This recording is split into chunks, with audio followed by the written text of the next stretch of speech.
ভাই নগাঁও ৰেঞ্জাৰ্ছৰ কোন কোন ছাপোৰ্টাৰ আছে আহি যাওক গাইজ, চবে আহি যাওক আৰু নগাঁও ৰেঞ্জাৰ্ছৰ যিমান ছাপোৰ্টাৰ আছে ভাই ভিডিঅ'টো শ্বেয়াৰ কৰি দিব, লাইক কৰিব আৰু ভাল লাগিলে চেনেলটো ফলো কৰিব। ৰেঞ্জাৰ্ছৰ এটা হাইপ আছে ভাই, আপুনি যিমানে যি নকওক নগাঁও ৰেঞ্জাৰ্ছৰ এটা হাইপ আছে। মই কেইদিনমান আগতে মই এনে এটা ভিডিঅ' এৰিছিলোঁ যে কোনে কাক বেছি ছাপোৰ্টাৰ, কোনটো টিমৰ বেছি ছাপোৰ্টাৰ। তো ভাই মই যিটো চালো নগাঁও ৰেঞ্জাৰ্ছৰ ছাপোৰ্টাৰ কিন্তু বহুত বেছি।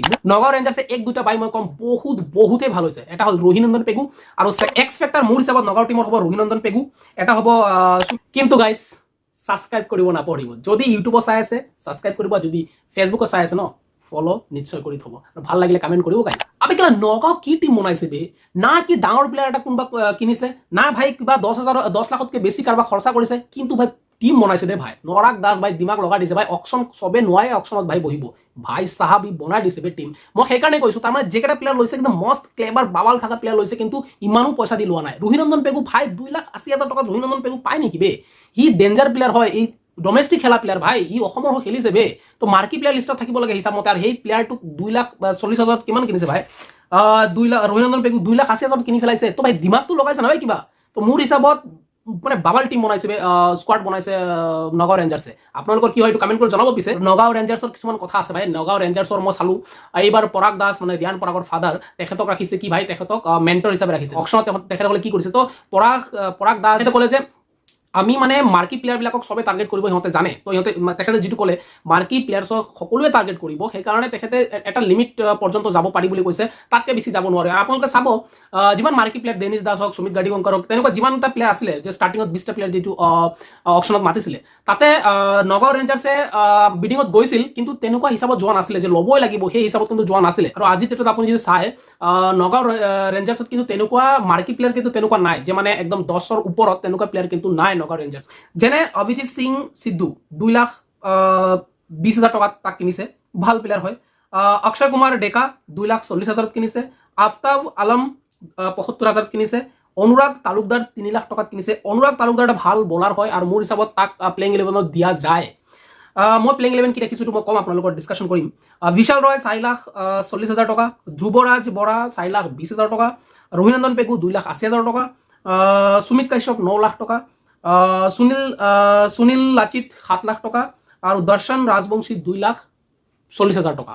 তো মই আপোনালোকে চাই ল'ব, বাকীখিনি মই পুৰা দিয়া নাই ইয়াতে। বাইং কৰিছে, ভাল এটা অপশ্যন সিহঁতৰ হৈছে। আৰু যাৰ মেণ্টৰ ৰিয়ান পৰাগৰ ফাদাৰ ভাই পৰাগ দাস হয়, তেখেতৰ ডমেষ্টিক খেলিছে, তেখেতৰ বহুত অভিজ্ঞ প্লেয়াৰ হয়। তো তেখেতৰ আণ্ডাৰত তেখেতৰ মেণ্টৰশ্বিপত কিমান ভাল কৰে সেইটো এটা মানে দেখিবলগীয়া। এইটো হ'ল মানে মই যদি ক'ব যাওঁ এইটো হ'ল আপোনাৰ বায়াৰ প্লেয়াৰ যিকেইটা কিনিছে। যদি আমি নগাঁও ৰেঞ্জাৰ্ছ টিমৰ যদি মই প্লেইং 11 বনাওঁ, তো কেনেকৈ বনাব ভাই?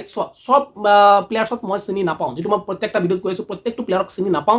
কিন্তু কিছুমান প্লেয়াৰ যোনে ৰঞ্জি ট্ৰফি খেলিছে, যোনে ডমেষ্টিক মেচ খেলিছে অসমৰ হৈ, সেইকেইটাক চিনি পাওঁ, সেইকেইটা মেচ আমি চাইছোঁ। তো সেই হিচাপত মই এটা প্লেইং 11 বনাই আছোঁ। মোৰ মতেদি এইটো প্লেইং 11 মানে মোৰ হিচাপত বঢ়িয়া প্লেইং 11। বাকী মেচ যেতিয়া ষ্টাৰ্ট হ'ব আমি তেতিয়া গমেই পাই যাম কাৰ কোনটো প্লেইং 11 বেষ্ট প্লেইং 11 কি হ'ব, সেইটো আমি গম পাই যাম মেচ ষ্টাৰ্ট হ'লে। এতিয়া আমি সকলোৱে এজুম কৰিছোঁ যে এনেকুৱা প্লেইং 11 হ'লে কেনেকুৱা হ'ব। তো আপোনাৰো যদি মতামত থাকে আপুনিও কমেণ্ট বক্সত কমেণ্ট কৰিব। কিন্তু মোৰ হিচাপত এনেকুৱা হ'লে ভাল হ'ব, যিটো আমি এজুম কৰি বনাই আছোঁ সিহঁতৰ ওপৰত। যেনেকুৱা মই অপেনিং ৰোহিনন্দন পেগু আপুনি চাই ল'ব, মই এটা কৰি কৈ আছোঁ।